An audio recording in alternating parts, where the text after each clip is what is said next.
Hello students, English vowel sounds. ఈ vowel sounds గుర్తుంచుకుంటే చాలు ఎలాంటి పదాన్నైనా చాలా సులభంగా రాసేయగలం.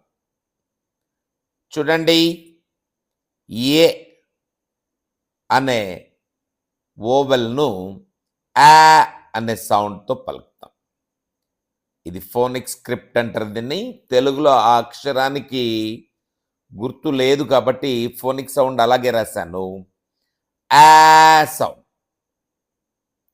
ఏ రాస్తాం. ఏ సౌండ్ వచ్చినప్పుడు ఈ రాస్తాం. ఈ సౌండ్ వచ్చినప్పుడు ఐ రాస్తాం. ఆ for A for E for I, ఆ ఫర్ ఓ, అ ఫర్ యు. చూడండి, ఒక ఎగ్జాంపుల్ చూస్తాం. మొదటి పదంలో యాంట్ అంటూనే ఆ సౌండ్కు ఏ ఉంచాం. సౌండ్ ఏమొచ్చింది? ఆ వచ్చింది. నెక్స్ట్ పదంలో ఎగ్ రావాలి. ఈ ఉంచాము, ఏ అని పలికాం. ఏ సౌండ్కి ఈ లెటర్. నెక్స్ట్ పదం చూడండి, ఇంక్. ఐ ఉంచాము, ఈ అని పలుకుతున్నాం, ఇంక్ అని పలుకుతున్నాం. ఆ తర్వాత పదం ఆనియన్.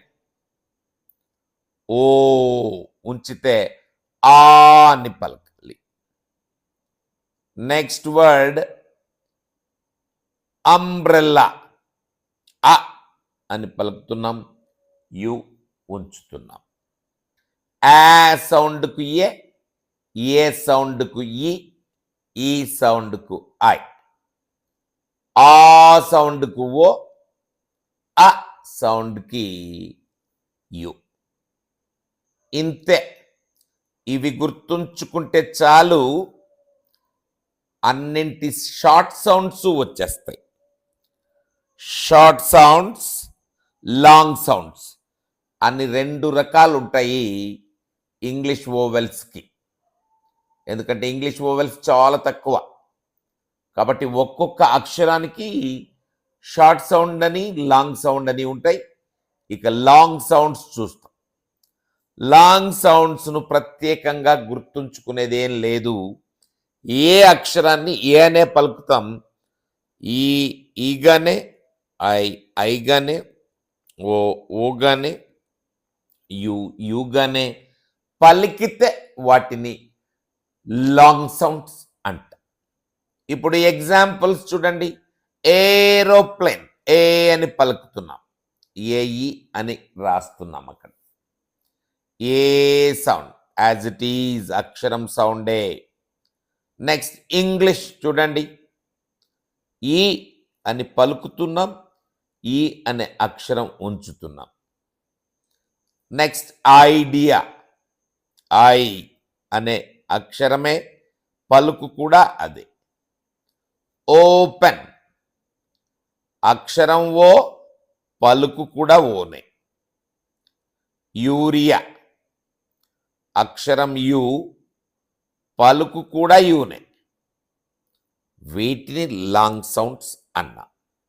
ఆ బ్లాంక్లో వచ్చే అక్షరాన్ని రాయండి, సౌండ్ గుర్తు చేసుకోండి.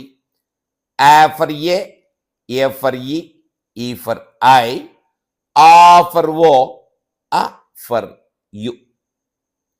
షార్ట్ సౌండ్స్, లాంగ్ సౌండ్స్ ఏ అక్షరానికి అదే. Best of luck students.